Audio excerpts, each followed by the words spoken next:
Chapter 9. Into the Woods. Burkians were a superstitious people. Though many wrote off the legends of creatures, demons, and fae as nothing more than fairy tales, the towering trees and the wild animals hidden within were enough to inspire belief in them again. It also helped to keep people out of the woods surrounding the city. The only exceptions were the few either brave or foolhardy enough to prefer the forest floor over paved roads. Them, and, of course, the huntsmen. Seeing as they were in the middle of the fall harvest season, Burke had no need for the extra meat that came from deer and wild fowl, nor could they spare the nights for hunting parties with the noblemen. That, in combination with the king restricting access to the forest for fear of a surprise attack, had all worked in Hiccup's favor, as it kept people from discovering the cove and gave him and Toothless space to roam.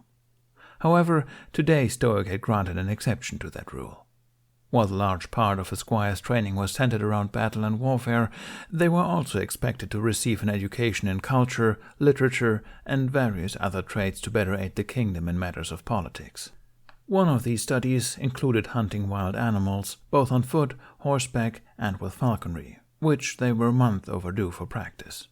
So despite the fact that the tempest had likely washed away any scents and footprints to track, that was how, on this mild autumn day, when the earth was still damp with rain, Hiccup found himself joining Astrid and the gang on a hunting trip. His father had been in full support of it, saying it was finally time that he took the sport back up. Wearing his crown, Hiccup had dusted off his leather traveling clothes and cloak for it, and even put on his arm braces and greaves. Accompanied by greyhounds and a pair of falcons, they rode through the forest on horseback, with the squires riding up front, Snotlout all too eager to head the group when offered, and Hiccup and Astrid taking up the rear. Hiccup's primary goal was to throw them off of Toothless's tracks, but he also took the opportunity to get Astrid's insight on how to convince Jack to stay, if they could stop arguing first. "You're sure there wasn't anyone else there? He was just yelling at the ocean?" Astrid whispered. She winced when the greyhounds perked up at her voice and commanded them to go back to tracking. "He was definitely alone, and technically he said he was yelling at himself," Hiccup whispered back.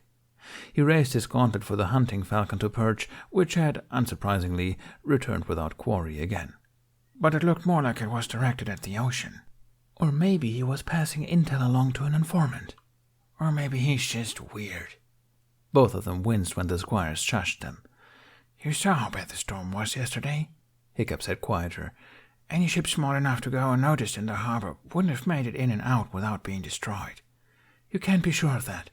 Until we have news from the front, we can't make assumptions about what the invaders are capable of. If the outsiders could reach Berk by sea, why would they bother crossing over the murderous mountains? That's the only direction they've been coming from." "That we know of so far," Astrid corrected. "They could be testing the harbor's defenses." Hiccup released the falcon again. "Right, because that's my first idea whenever I see a full-blown tempest, too." And so back and forth they went, most likely scaring away any game for miles. Not that Hiccup minded. He never enjoyed hunting, and only partook when necessary to provide extra food for the citizens.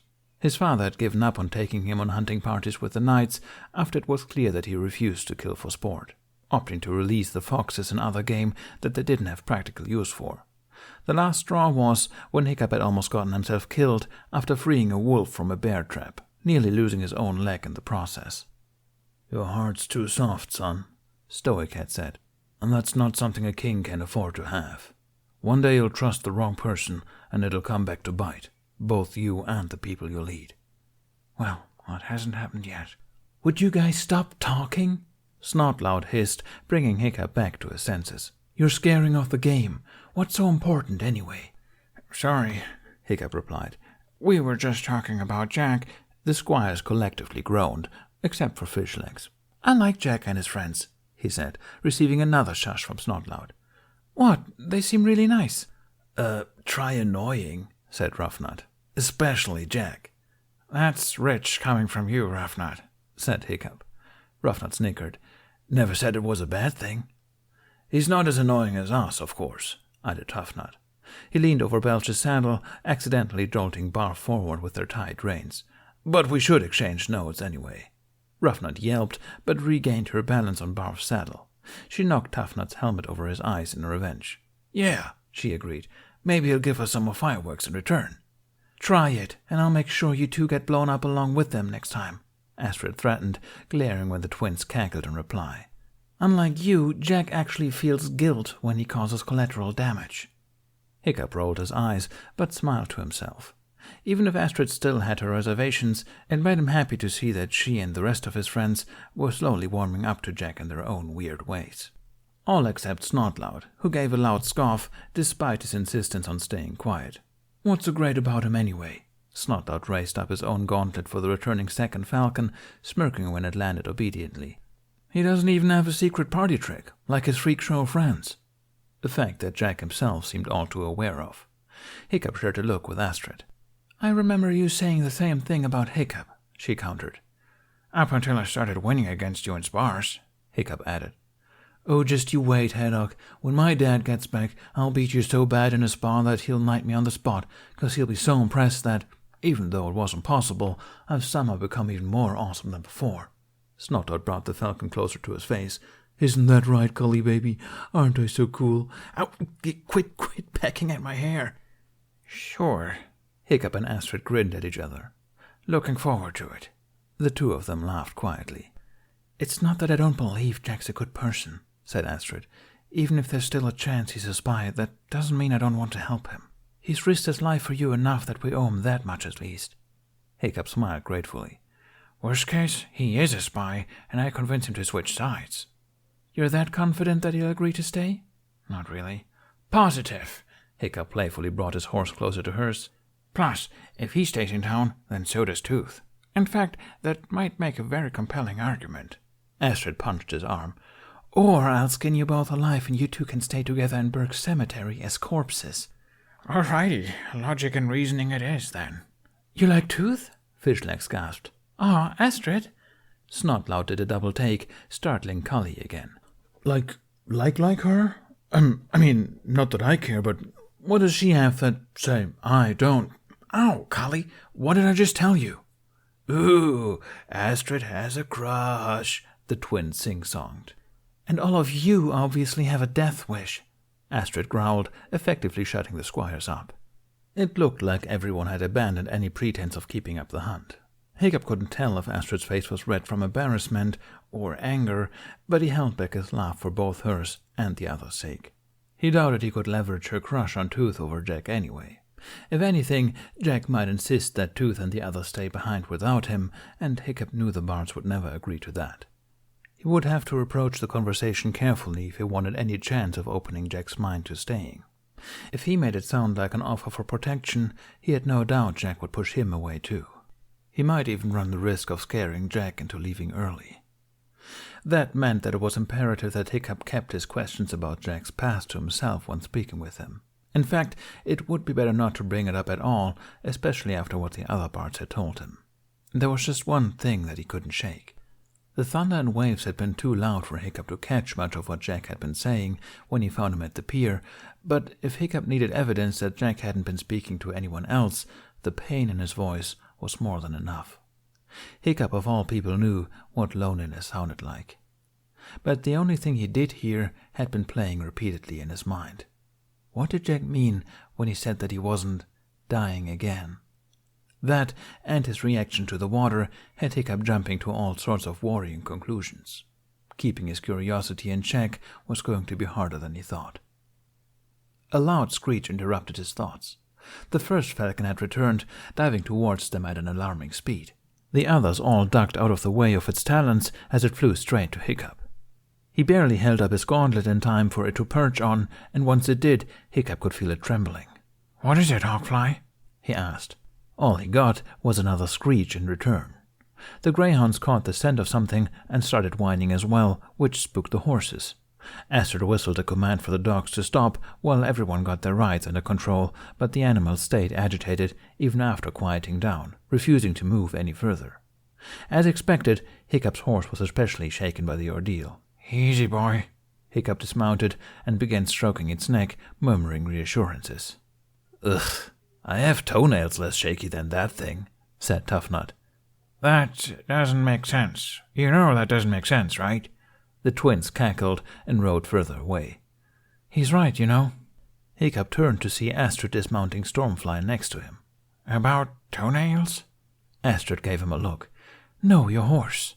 I get anxious every time you take him out on more than a walk through the castle garden. What, Windwalker? Give him some more credit. The other day he grazed alone in the field for a whole afternoon without running back into the stable. Hiccup grinned. We're making good progress. I just hope you never have to take him into battle. Hiccup sighed. You and me both. Guys? Fishlegs called in a wary tone. He stood a few feet away, pointing to something covered by foliage. You should come see this.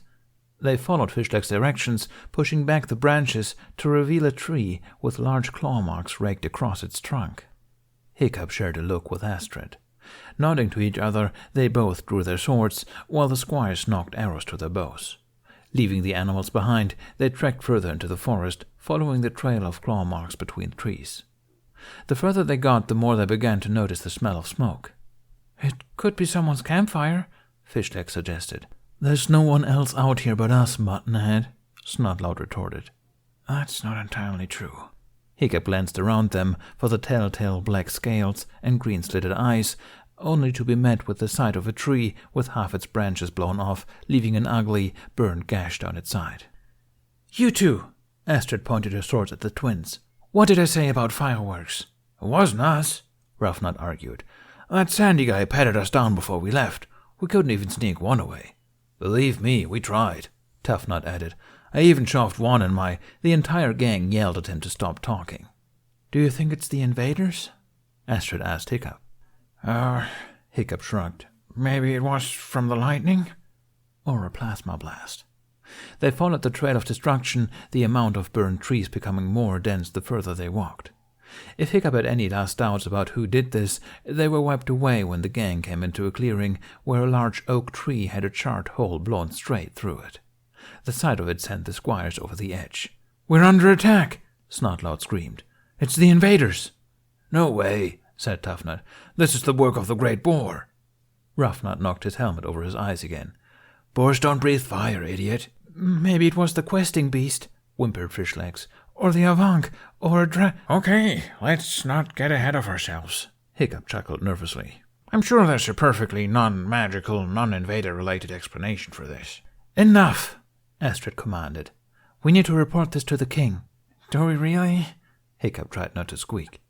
On Astrid's order, they put away their weapons and ran back to the horses. Hiccup tried not to curse out loud. Toothless, why? Jack checked the position of the sun again. He and Hiccup had planned to meet after his morning show, but it was already well past noon, and there was still no sign of him. He had told Jack that he was going on a hunting trip with his friends that day, but he was taking a lot longer to get back than Jack had thought. Since he had been spending so much time with Hiccup the last 2 weeks, he'd also been neglecting his work with the other bards. So to pass the time, and to prove to them that he had recovered from yesterday's events, he decided to stick around for the second show to make up for his absence. And he deeply regretted it.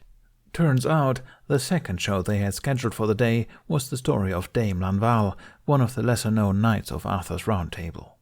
It was by far one of the most romantic plays they performed, as it told the story of another love triangle. It was also one of Jack's least favorite, because regardless of which role he chose, he had to pretend to be in love with Bunny. So, of course, he always chose the one that Bunny's character didn't love back. And they were at his favorite part. Dame Lanval, announced Jack, casually twirling his wooden axe. He blew a few strands of hair from the wig out of his face, shooting Bunny a huge grin. You have been put on trial in King Arthur's court for your false claims of having a secret lover. Should this mystery woman not arrive by sunrise, you will be executed for this crime. I tell the truth, cried Bunny from where he kneeled in front of Jack, holding a knight's helm and wearing a cape. He glared daggers back at him. It is you who lies out of jealousy, Queen Guinevere. I rebuffed your affections, so you told King Arthur that I tried to advance on you instead. Yep, I'm just so smitten with your bad breath, dumb sideburns, and oh so charming personality, watch it, Frost, that I can't stand for anyone else to be with you. A loud cranking sound interrupted their bickering as Sandy raised up the wooden sun over the stage. Ope, look, sunrise. Any last calls before she's executed? No? Fantastic. Off with her head. Tooth skidded around the corner in a dress and flower crown right as Jack swung the wooden axe in the air. Unhand her, Guinevere, for she tells the truth, Tooth declared, holding up her stick with a stuffed horse head. I, the Lady Triamore, daughter of the Fairy King, am her secret lover. Even though she broke her vow of secrecy to me, I have come here on my noble steed to clear her name. Oh no, whatever will I do? Here, take her away forever, bye. Jack shoved Bunny towards her just as he stood up.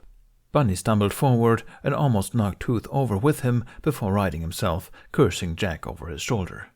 Thank you, my dear Triamore, for saving me from that horrible Guinevere, said Bunny. Never again will I have to fear her large ears, gremlin face, and that smile. What's wrong with my smile? It exists, but I digress. Bunny turned to face Tooth in full, taking both her hands in his. Are you sure you wish to be with me, my love? For I am but a mere mortal, with naught but a mere handful of decades left to live. Then come live them with me on Avalon, Dame Lanval, for it is you, and only you, that I will love for eternity. Then however much I have left in my life, I want to spend the rest of it with you. The two of them embraced, then Tooth strode over to Jack. As punishment for your false accusations, Queen Guinevere, I will blow my magic breath upon your eyes, cursing your sight forever. She pulled out something from her pocket, holding her fist up to her mouth. She took a deep breath in and blew, and out from her hand flew a plume of sand directly into Jack's face. Ugh! Jack stumbled back, spitting out what got into his mouth. He glared at Sandy behind the curtain, who gave him a guilty smile. Really, Sandy? You didn't have anything other than sand for this? Oh, sand in my eye, sand in my eye. Jack lifted up his eyelids with his fingers and tried to blow the grains out of them. While he was doing that off to the side, Tooth turned to the audience to give the closing speech. And so ends the tale of Dame Lanval and her fairy lover, proving that there once was a time where humans and fae lived together as one. The two went on to spend their days living on the Isle of Avalon in bliss. As for Queen Guinevere, she went on to find love in other forms, with other people, though she would never be the same after being cursed with sight. My name is Tooth, and these are Sandy, Bunny, and Jack Frost. Thank you for your patronage. We hope you enjoyed the show. The audience applauded, with a few wiping away tears before dispersing from the square. Jack finished getting the last of the sand out of his eyes just in time to see Sandy approach him. He pointed at Jack's eyes and gave him a thumbs up in question. I'm all right, don't worry, Jack replied, taking off his wig and tossing it to the side. Glad that's over. The script is so sappy I was trying not to gag on stage. Sandy pouted, holding a hand over his heart. Yeah, I know, Jack snickered. You're a hopeless romantic, you know that? Sandy grinned. He made a fist with his hand and held it over his chest, then opened it and closed it palm up, hunching his shoulders up and down in unison, his sign for Hiccup. He pointed up and spun his finger in a circle. I'm not sure. He should have arrived before noon. Sandy brought a hand to his chin, pretending to be deep in thought, his face then lighting up with an exaggerated breakthrough. He held his two pointer fingers together, Jack and Hiccup, then pointed at the ground. He brought his palms together, then spread them far apart, wiggling his eyebrows up and down at Jack. Jack rolled his eyes. Sandy, for the last time, Hiccup doesn't need me anymore. There's no point in hanging around. Unless it takes me a while to find that child. He perked up at the sound of a horse's hoofs. Speak of the devil. Riding on Stormfly, Hiccup and Astrid had arrived in the square. Jack hopped off the stage and jogged to meet them as Hiccup dismounted. What took you so long? He asked. Hiccup shared a look with Astrid before addressing Jack. Sorry, something came up that we had to take care of. Hiccup looked more troubled than usual. It could have been nerves from being so close to finishing the glider, but something about the way Astrid's jaw was set and the tight grip she held on Stormfly's reins told Jack that there was more than they were letting on. Is everything okay? Yeah, or at least it will be, Hiccup said vaguely. He met Jack's gaze. How are you feeling today? Jack's smile became strained. Better, thanks. Hiccup didn't look entirely convinced, but before he could ask what was wrong, Jack noticed Tooth approaching them as well. Time to go. Let's go catch up on work, said Jack. Just as Tooth got close, he looked up at Astrid. If you've got some spare time, Astrid, you should hang around for a bit. I know Tooth's been itching to spar again." Tooth studied him for a beat too long. Then she smiled at Astrid.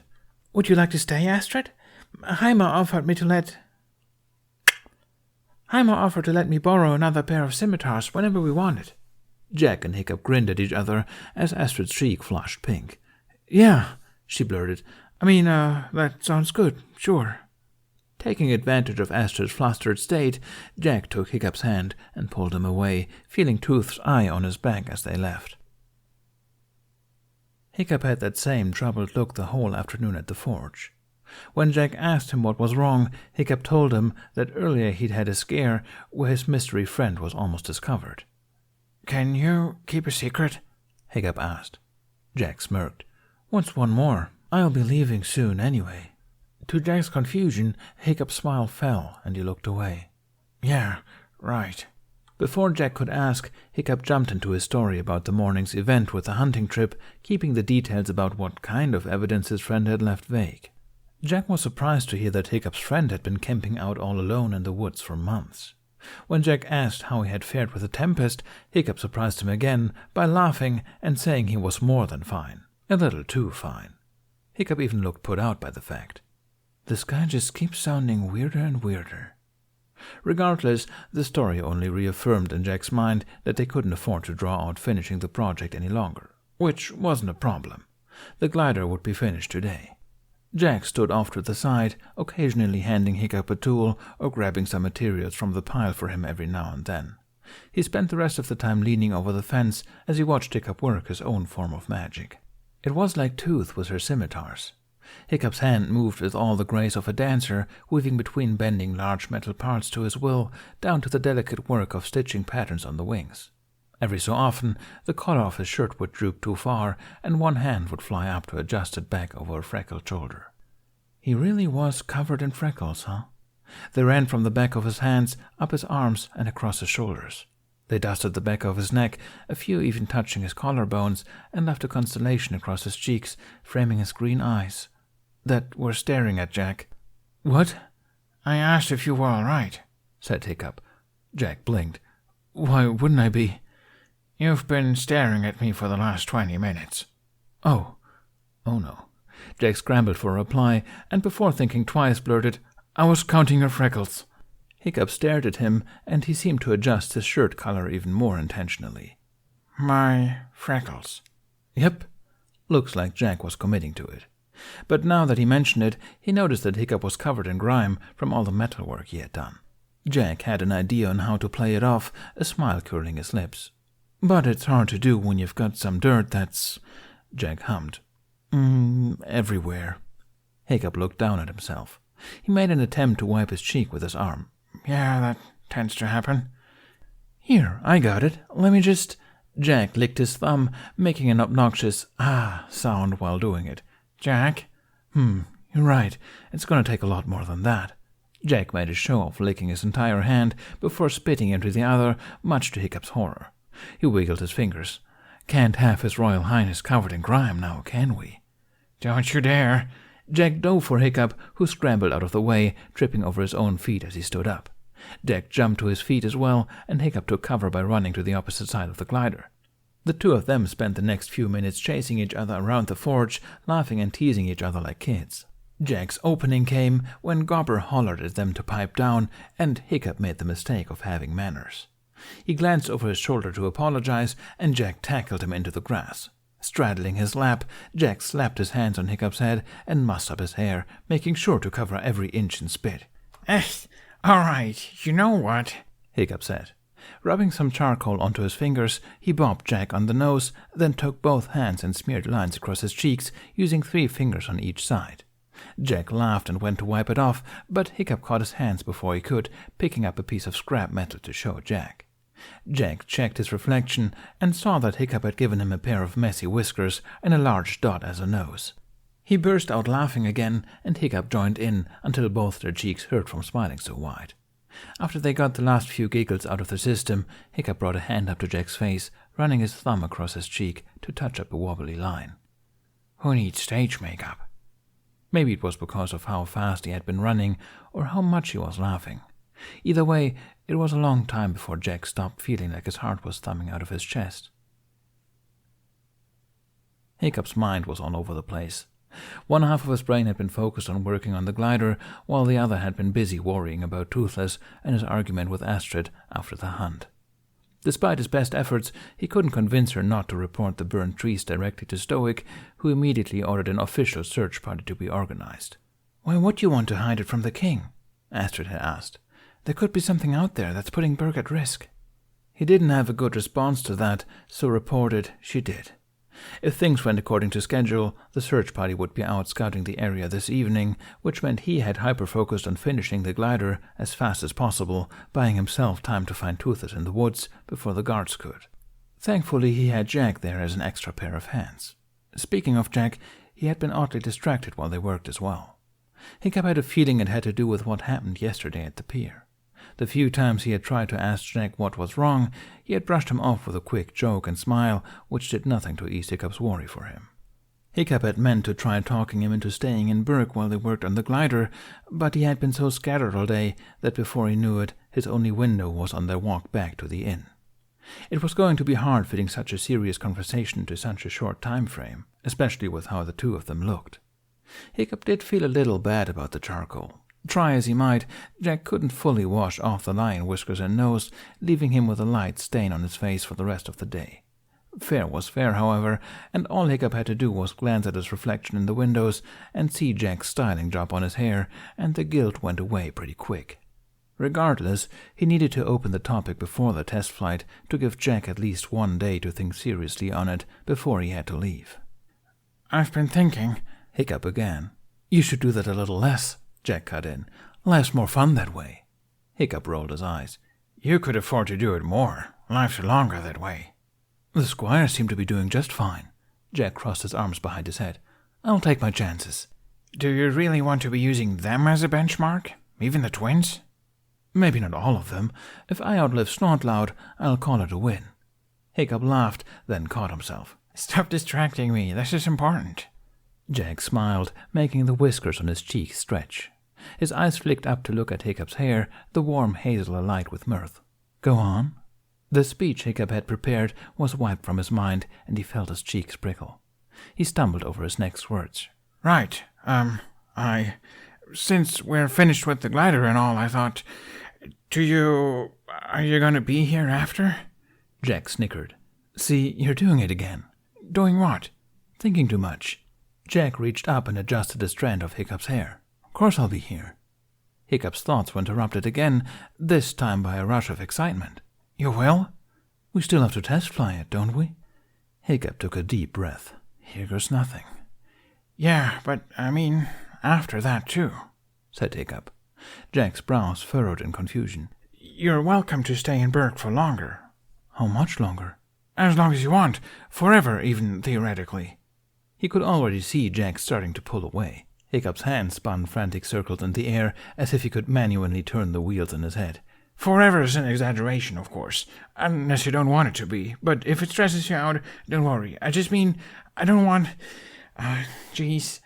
Jack wasn't meeting his eyes. "Shouldn't you go check on your friend?" "Aren't I doing that right now?" Jack met his gaze again, a ghost of a smile returning, and then it fell. "Hiccup, I can't." He sounded so sad. "Can I ask why?" Jack pressed his lips into a thin line. "Never mind. You don't have to tell me." After a moment's hesitation, Hiccup gently touched Jack's arm. "But please, at least think about it." Jack met his gaze. He opened his mouth to reply. "Look, it's Jack!" A group of kids had spotted them from across the square, and before he knew it, Hiccup found himself at the center of the circle of kids that had formed as they clamored for Jack's attention. "Are you done with work yet? Can you play with us, Jack, please? Are those whiskers? Are you pretending to be a lion again?" Jack laughed. "All right, just one game, and just for a little while." The kids all cheered. Hiccup felt a tug on his cloak and looked down to see a little boy, no taller than his waist, peering up at him. "Prince Hiccup, are you playing with us too?" Hiccup looked up to see that all eyes had turned to him. That's not Hiccup," said Jack all of a sudden. "That's Sir Yvain." He met Hiccup's eyes, and the playful light was back in them. That warm smile of his, the one that made the corners of his eyes crinkle, broke like dawn across his features. "So what say you, Yvain? Care to join in?" Why was he having such a hard time thinking today? Hiccup went to reply with an excuse, only to notice too late that his mouth was hanging open. If you don't play with us, I'll have no choice but to eat these kids, Yvain." The kids flocked around Hiccup, pulling on his cloak and sleeves while pleading with him to stay. Sorry, I have to go," Hiccup stammered. He met Jack's eyes again, and Jack nodded in encouragement. "Save Lunette?" Jack smiled in approval, giving him a wink. "Hear that, guys? Yvain can't protect you now." He crouched low, holding his hands up like claws, and gave a playful growl. The kids shrieked and scattered around the square. Hiccup laughed and stepped back, marveling at Jack's way with kids. Jack had tried several times throughout his stay to get Hiccup to join in on a game before, but he'd always been too self-conscious. But maybe if Jack tried a few more times, if he stayed long enough... He heard a yelp and saw that the kids had tackled Jack off his feet.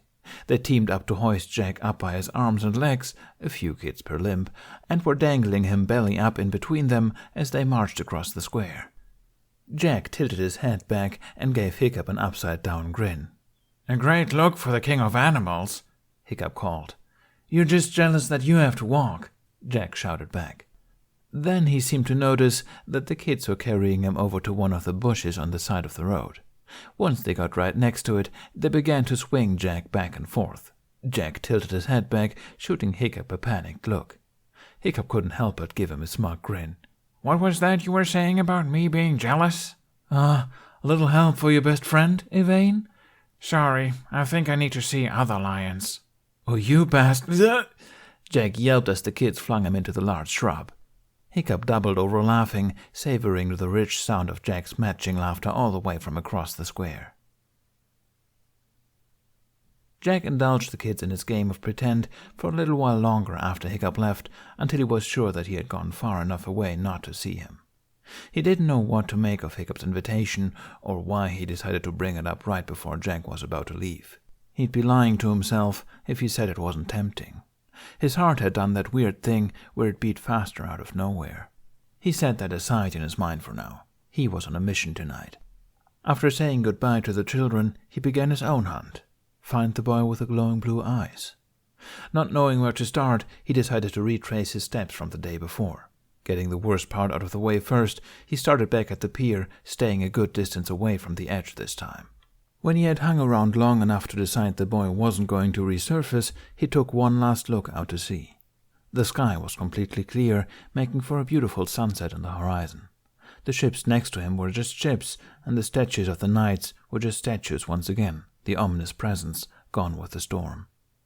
Then he went back to the market, asking the merchant kids if they knew the little boy, but none of them recognized him either, or had seen him since. Then he painstakingly went back down all the roads he had chased the boy through, asking the people he'd come across, to no avail. His last hope was back at the fountain, where he had first noticed the boy. If he couldn't find any clues there, then he would have to wait until the boy decided to show himself again, if he decided to. And who knew how long that would take, and how much of his lifespan the boy would have used up by then. Jack was so lost in his worrying that he almost missed it.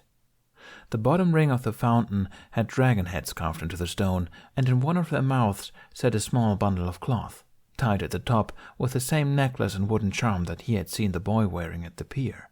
In it, Jack found a handwritten note. He examined the pendant closer. It wasn't anything fancy, made out of a simple light-colored wood in the shape of a triangle with rounded edges. What was notable was the symbol that was carved into the surface. It was made of 3 special segments, all connected at the common center. He opened the note. At the top of the page was a charming little sketch of a very familiar tree to Jack. The hawthorn was simple and scratchy, drawn with the fearlessness that could only come from a child. There was a note written in a child's handwriting beneath it. "Jackson, meet me at the edge of the woods west of the city at dusk, underneath the big hawthorn tree. There's something I need to show you." There was a signature at the bottom that had been hurriedly scribbled out. The boy had thought better about revealing his identity after finishing. Jack smiled, endeared to the boy already.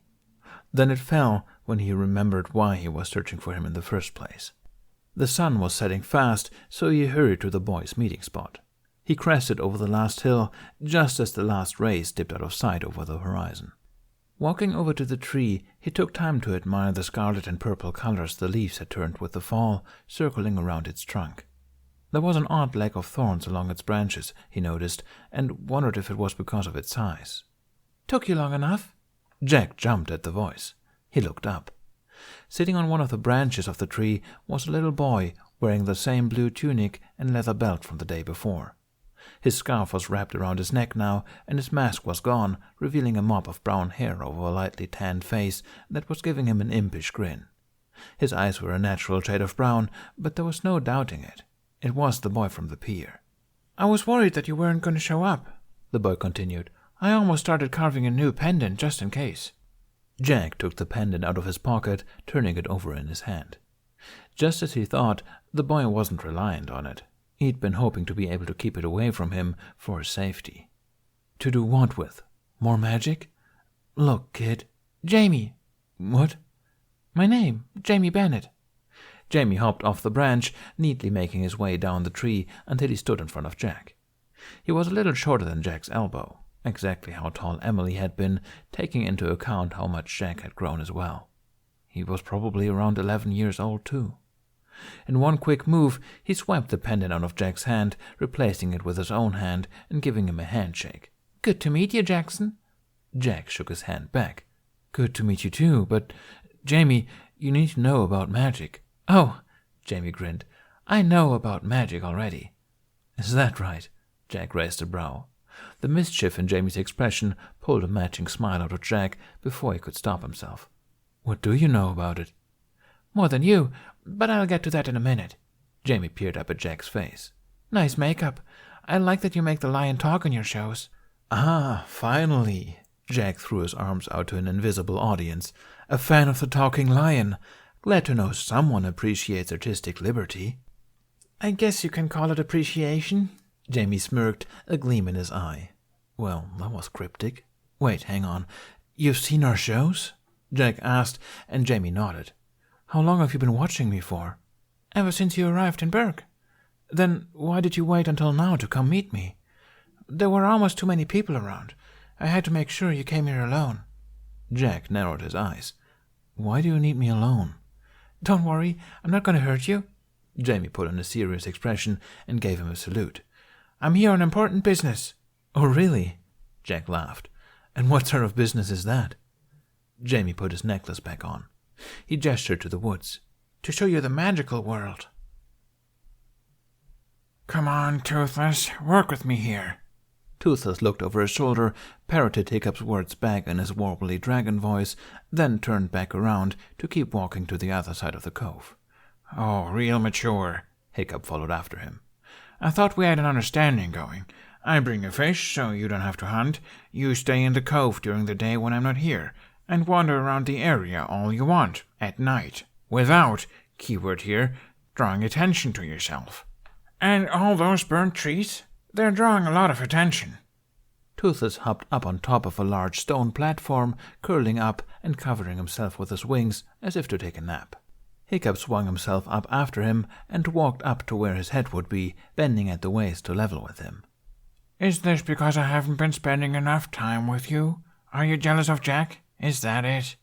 Toothless opened his wings so that he could pointedly roll his eyes, a habit that he had picked up from Hiccup, before snorting a face full of dragon breath at him, point blank.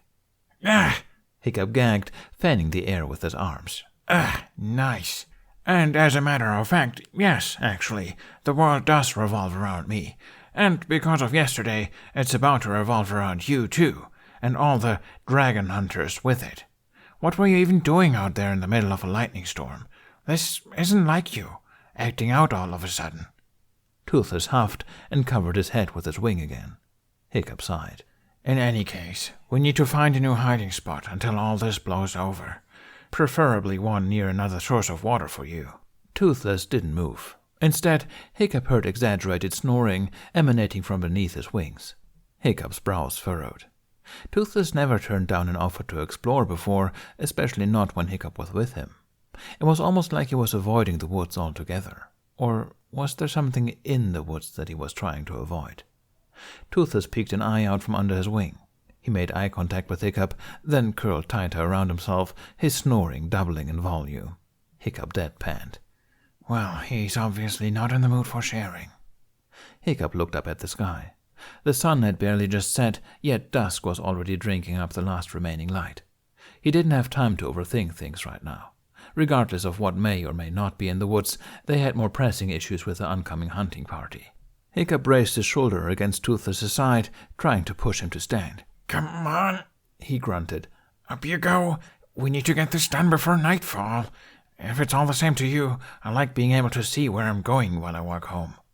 Toothless let Hiccup struggle for a few more seconds before standing up, making Hiccup flop onto the ground. Toothless gave him a smug look, letting out a low grumble.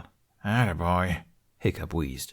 He stood up and dusted himself off, walking over to the tree where he had stashed his supplies. He pulled out the wrapped tailfin prototype along with Toothless's saddle, holding the latter up for Toothless to inspect. Seeing as we're up, how about we take this for a test? Their journey into the magical world started with a walk deeper into the woods. Jamie explained to Jack that it was good that he made it there by dusk. That and dawn were liminal hours of the day when the veil between worlds was said to be at its thinnest. There's a full moon tonight, too, Jamie rambled, pointing up to where, sure enough, the white orb in the sky was shining particularly bright. And we got really lucky with the storm yesterday. The woods are misty after the rain. Since this is your first trip to the other world, I was waiting for the perfect conditions for magic. And this is as perfect as it gets. I thought the enchanted forest was on the opposite side of the mountains, though, said Jack.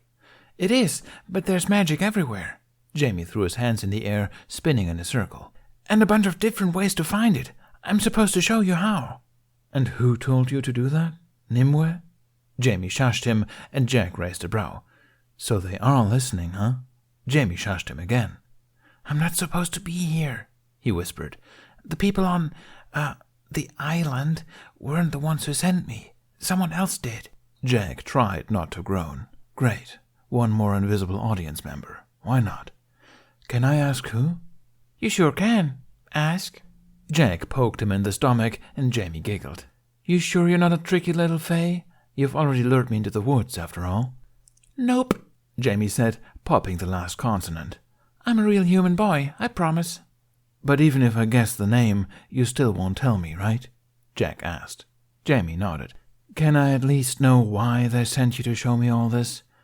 They said that you need to be ready for what's coming, Jamie replied. Well, that doesn't bode well. And what exactly is that? Jack asked, sighing when Jamie shook his head again. Of course. Jamie gave him a smug smile, then broke character in a burst of giggles. Jack couldn't keep the grin off his own face for long. It was hard to stay mad at Jamie. Maybe it was because of his evident affinity for mischief, or his enthusiasm in sharing anything and everything he was interested in. And okay, maybe it was because he reminded Jack of Emily, too. So what else can you tell me? He asked again. That's all I'm allowed to say, but now I can show you some more magic. No. Jack crouched down so he was eye level with Jamie, putting a hand on his shoulder. I'm not letting you hurt yourself just to impress me. Jamie's brows pinched together in confusion. Why would it hurt? I thought using magic shortened people's lives, or at least that's what I've been told. Oh, Jamie shook his head. That magic's different. This is more like making deals with nature. Jack quirked a smile. Like business deals? More like, pinky promises. Jamie held up his little finger. It's saying you're both helping each other, like us right now. His expression turned solemn. But you have to take it seriously. Jack took Jamie's pinky in his, giving it a little squeeze. Very serious, he assured him. Are you sure this is safe? Jamie grinned. You saw what I did at the harbor. This is nothing compared to that. Jack let out a breath, smiling again. So Jamie was the one who made the wave after all. He was completely safe the whole time. All right, he relented. What were you going to show me? For starters, I'm going to show you how to enter the other world. Jamie reached into his shirt collar and pulled out his necklace, holding the pendant in his palm so that the carving faced up. What's that symbol? Jack asked. It's called a triskele. Okay, what does it mean? It can mean a lot of things, but I'm using it to channel the 3 different types of nature magic I'm learning. See? One for water, fire, and air. Jamie pointed to each spiral shape respectively. I'm still only working on water right now. I haven't practiced with the other 2 yet. Jack leaned closer to inspect the pendant. It was hard to imagine such a small thing could help create the giant wave he had seen. And you need one of these to do magic? No, it just makes things faster than gathering materials. What we need for the spell is mist. Jamie closed his eyes and took a deep breath. When he opened them again, his eyes had become the otherworldly ultramarine, casting a soft blue light over his features in the dark. The triskele began to glow the same blue, starting from the center of the water spiral, spreading down the curve until it met the center of the shape, before branching out to the other 2 until the whole symbol was lit up. Jack watched in awe as wisps of mist from all around them flew up to his hand, floating above the pendant, gathering into a small cloud. "Close your eyes," Jamie instructed, and Jack obliged. "Give him the sight." He blew the mist into Jack's face, the small water particles tickling his skin as they passed by. "Okay, open them," Jamie said. Jack did. Jamie's eyes were back to brown. Jack blinked a few times. Was something supposed to happen? A flash of light caught his eye, and he whipped around to see a little orange wisp flying through the air, coming to a stop a few feet above him. Jack's breath caught. His first magical encounter in 3 winters. He and the wisp stayed completely still in front of each other, both afraid to make the first move. Jack felt a bump on his arm. "Go on," said Jamie.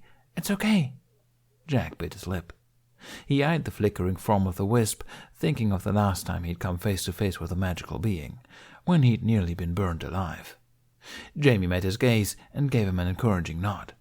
Jack trusted him. He took a deep breath, slowly letting it out before standing up. He held his hand out, his palm facing up in invitation. The wisp seemed to hesitate for a moment, then slowly drifted closer.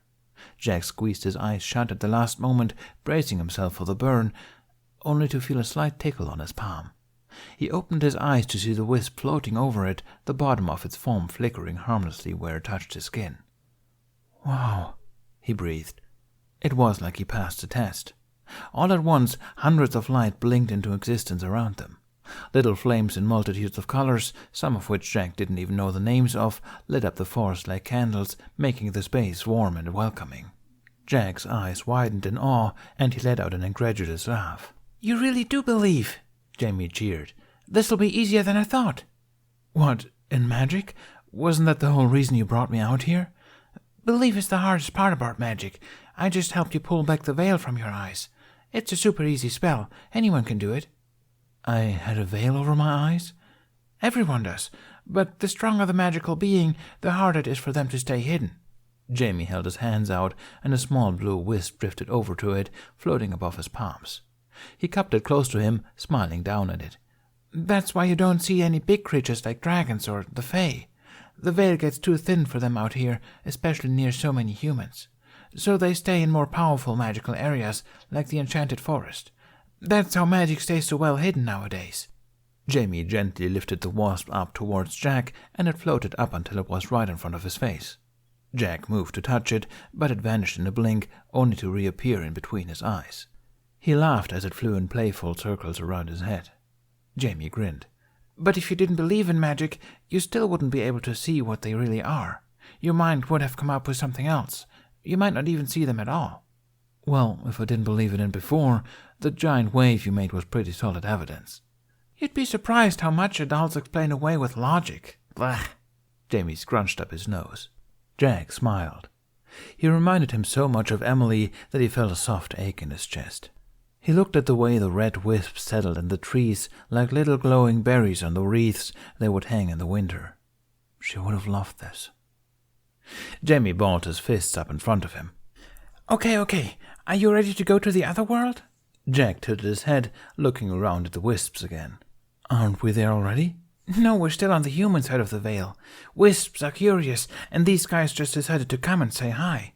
Jamie was bouncing with excitement now. "Wait till you see it. It's really, really, really cool." Even after meeting the wisps, Jack was still wary of jumping directly into the magical world all in one go. But despite his reservations, Jamie's enthusiasm was infectious, and Jack found himself grinning in excitement as well. Lead the way. Jamie pointed at something a few feet away. Do you see that? Jack looked to the empty spot in the air. He was about to say no when he caught a shimmer. Walking closer to it, he tilted his head at different angles and, yes, the moonlight was reflecting off of a shifting oval shape. Sometimes the mist would drift in front of it, and through it Jack could make out something glowing on the other side. That's a rift in the veil, said Jamie. They're usually harder to find, but like I said, tonight's perfect for magic. He bumped Jack's arm, nodding at the rift. Go on, ask. Can I come in? Jack paused. Please? There was a sound that was almost like a soft sigh, and the air rippled in front of them, the image of the other side becoming slightly more clear. Nice manners, Jamie snickered. Jack deadpanned and poked him in the stomach again, smiling when Jamie laughed.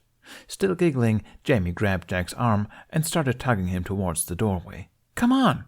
All right, I'm coming, Jack laughed. With one more calming breath, together they stepped into the other world. Maybe I should have brought something to douse with, Hiccup said. Toothless grumbled in agreement, plodding along the damp earth. With the ground so wet from the rain and the air thick with mist, it was near impossible to get a sense for which direction to head to find a body of water. Riding on Toothless, Hiccup looked over his shoulder in dismay at the footprints they were leaving behind in the mud. The longer they spent wandering the woods, the clearer of a trail they left.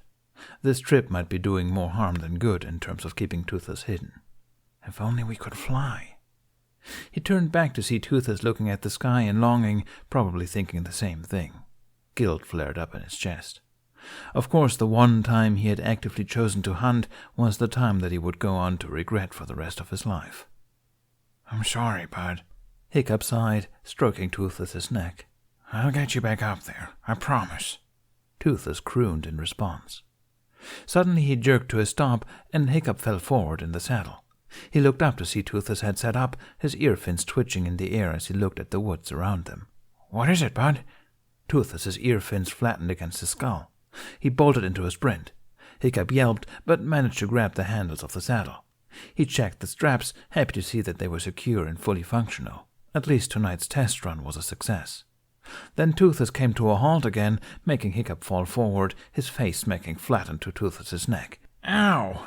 Hiccup rubbed his nose. Toothless, what's going on?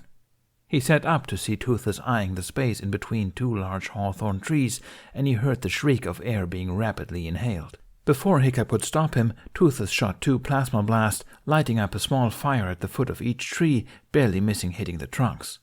The light from the fires lit up the underside of the branches and leaves, making them look like 2 large torches. Toothless, Hiccup groaned. What was I just saying about burning trees? You're leaving a trail right to us. Toothless glanced back up at him, regarding him for a moment. Sucking in another breath, he shot a small plasma blast that burst into the space between the trees, leaving a smoky cloud that still flickered with heat. Satisfied with his creation, Toothless crouched low to the ground. What are you? Toothless leapt forward, bounding straight through the center. Hiccup yelped, lying low on the saddle to avoid the flames. He just barely managed to close his mouth and eyes before they passed through the cloud of smoke. If Jack thought the wisps lit up the forest, that was nothing compared to the other side of the veil. They seemed to glow all the more brighter here, as did the moon in the sky. Where once was shadow was now alight with small pulses of color. They came from the nature around them, from the vines growing on the trees to the flowers and toadstools at their feet. The mist took on an ethereal shimmer as well, and through it Jack could catch small glimpses of movement, perhaps more magical beings too shy to come out just yet. Wow, Jack gasped again, for lack of wider vocabulary. This is nothing compared to the enchanted forest, Jamie said. Once you get better at finding rifts, you can come to the other world anytime you want. There's so much to see here. No kidding, Jack smiled. Where do we start? Taking Jack's hand, Jamie led him deeper into the forest, pointing out the various sights. As he did, he also rambled on about more facts about magic. Jack made sure to ask questions, endeared by Jamie's enthusiasm and excited to learn more as well. He could feel Jamie's happiness rubbing off on him, slowly washing away a bit of his fear for magic that had built up through all these years. Going through a rift is the easiest way to enter the other world, Jamie explained, but you can also make your own doorways if you can't find one. How would you do that? There's all sorts of ways, depending on what type of magic you use. With water magic, mist is the most common method and the best for sight, but you can also use pools of water like portals if you find a big enough one. With fire magic, it's more complicated. First you have to start the fire, and then you have the right wood to burn, and you can't take it from a living tree, or you'll upset the nature spirits. Then you need to pick a good place to light the torches for the doorway, and it's just a hassle. Jamie slumped forward, blowing his fringe out of his face. Plus, smoke smells way worse for the sight spell. Jack leaned over and made a show of sniffing Jamie's head. Can't be any worse than how you already smell. Hey! Jamie shoved his face away, sniffing him back and pretending to gag. Whoo! You're one to talk? You stink, even for a lion. Stinky boy says what? Jamie clamped his mouth closed, and Jack grabbed him by the middle, tickling his stomach until he burst into laughter. What? That's what I thought, Jack snickered, letting him go and ruffling his hair. How would you do it with air, seeing as it's all around us? I'm not sure. My mentor hasn't gone over air magic with me yet. Mentor? Jamie squeaked and slapped his hands over his mouth. Jack laughed. All right, what's next? He wiggled his fingers at Jamie. Before you accidentally tell me all your secrets, ooh. Jamie giggled. Oh, he jumped up and down. I can show you how I got away yesterday. That one's really cool. It's the hardest spell I know how to do. Jack perked up. Now that he knew that the kind of magic Jamie used didn't hurt him, he was eager to find out what exactly happened at the pier. Let's see it. There's 2 parts to it, but, Jamie looked around them, then reached into one of the larger pockets on his belt and began rummaging around. I just need to find a lot more water. Jack froze. How much water? Jamie patted his other pockets, turning around to reach into them. It doesn't need to be a whole ocean, but the more water that's around, the easier it is. Like maybe a lake or a river, or at least a big pond. You can't just make your own? No, making that much water is dangerous. Oh, right, I was supposed to tell you that too. Jamie turned back around, holding 2 sticks that were bent at a right angle. Dowsing rods. Creating stuff always comes at a cost, so that's why using the nature that's already around you is... Jackson? Are you okay? Jack realized he'd stopped breathing. Jack's fine, he blurted. Jamie let out a snort. Is he? Yes, he is. Jack cleared his throat. I mean, just Jack is fine to call me by, and I'm all right, don't worry. Are you sure? Jamie squinted. Your face is really pale right now. I'm a pale boy, that's just how my face is. But you're like really pale, Jamie said, while grimacing an emphasis. Sweaty too. He stood up on his toes and reached for Jack's forehead. Do you have a fever or something? Jack swatted his hand away. Hey, quit it. Maybe I can do some healing magic. No means no. But my mom told me... I said Jack's fine, didn't I? Suddenly, out of the still night came a breath of wind that passed through the trees, making the forest go deathly quiet for the first time since they'd entered its magic. The hair on the back of Jack's neck stood up. Was it just him, or did he feel something else enter the other world? The smoke was hot as it flooded past Hiccup's face, making his eyes sting even though they were squeezed shut. The twin fires were bright behind his eyelids and emitted a startling amount of heat, drying out the mist surrounding them, and he felt it run down his sides as they passed in between. Then, all at once, the heat and smoke were gone, and the mist washed over him again, feeling icy in stark contrast as it cooled his skin. Hiccup coughed, rubbing his eyes. Toothless, what was the point of all that? He spat out the taste of ash, wiping more off his face and shaking the rest out of his hair, as if it couldn't get any worse today. Toothless smacked him with his ear fin, forcing him to blink his eyes open. His complaint faded away as he did, and Hiccup let out a soft gasp. Where are we? He breathed, taking in the glimmering world around them. He looked behind him. The 2 hawthorn trees were still there, but the fires Toothless had lit were nowhere in sight, the last of the smoke dissipating into thin air. They were still in the forest, just another side of it. In front of them was a raised ledge, the grass and soil lifted high enough to expose the bedrock. On some of the stones he could see the remnants of carved symbols that he had never noticed before, none of which he recognized. Whoever had made them, they weren't from Berg. maybe not even from this era. Even so, though weathered by time, they still seemed to pulse with energy. As if reading his mind, Toothless walked closer to one with a large rune shaped like the letter M carved in the center. Ever so carefully, Toothless breathed a small puff of flame, lighting up the rune in the same purple as its plasma blasts. The glow spread through the cracks in the stone, then through the stones around them, lighting up the same rune carved among them. Hiccup looked around them in awe. "Toothless!" Hiccup laughed. "Why didn't you tell me you could do magic?" Toothless turned to look at Hiccup, giving him a gummy smile. "I guess it makes sense, what with you being a dragon and all." Hiccup chuckled. "What do these symbols mean?" Toothless let out a low croon. "Sorry, I don't speak dragon." Toothless huffed, his ear fins drooping. "Must have missed that book in the library," Hiccup joked. "Why are you showing me this anyway? Is this supposed to help us find water?"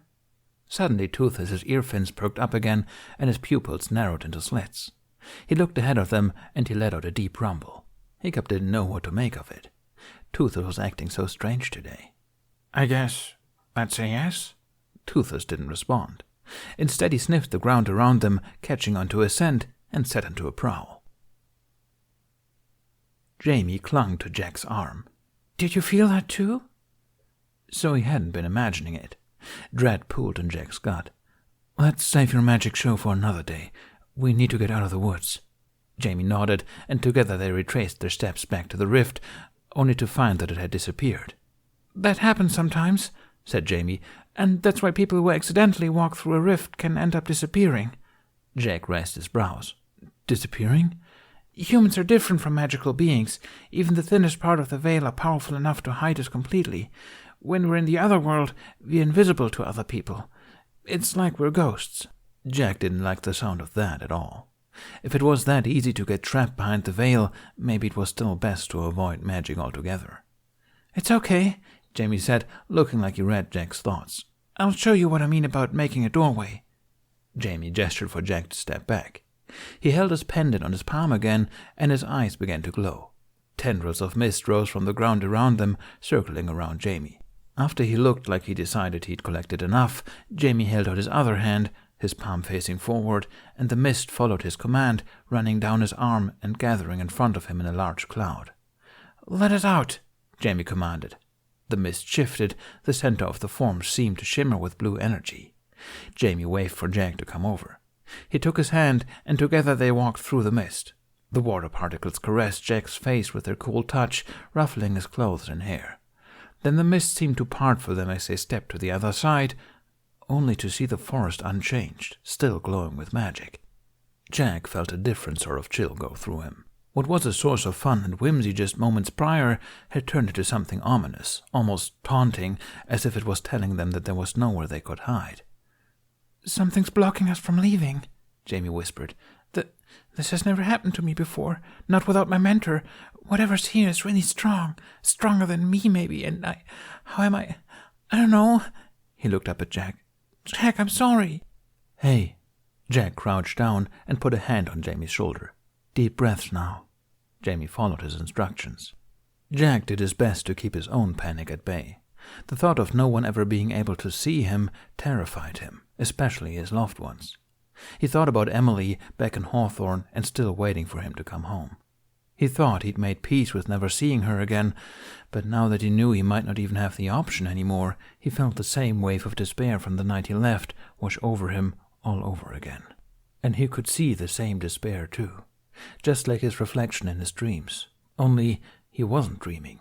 Those weren't his brown eyes, they were Jamie's, and right now they were filled with fear. All of a sudden, Jack's own fear went away. "It's okay," Jack said softly. "I'm not mad, don't worry." He let Jamie calm down a bit more, gently squeezing his shoulder. "There we go. We're going to be okay, all right?" Jamie nodded. "What's next?" Jamie let out another long breath. "We're going to need a stronger spell, the one I used at the harbor." They had no other choice then. Jack swallowed and steeled himself. "Better take out those dowsing rods again." Jamie didn't reply. He was clutching his pendant in both hands, trembling while staring at his fist. "What's wrong?" Jamie looked into Jack's eyes. "What if I can't do it again?" "How were you able to do it before?" There was a pause. I wasn't scared before, Jamie mumbled. Jack felt his eyes soften at that. You mean you weren't scared of jumping into the ocean right before a tempest? Because I was, when I thought I had to jump in after you. Jack let out an exaggerated sigh of relief, which, to be fair, wasn't entirely feigned, and pretended to wipe sweat from his forehead. Phew, you could have waved or something to let me know you were okay. That made Jamie smile, small but impish. No, I couldn't. You'll see why. Oh, look at that. I don't understand what that means at all.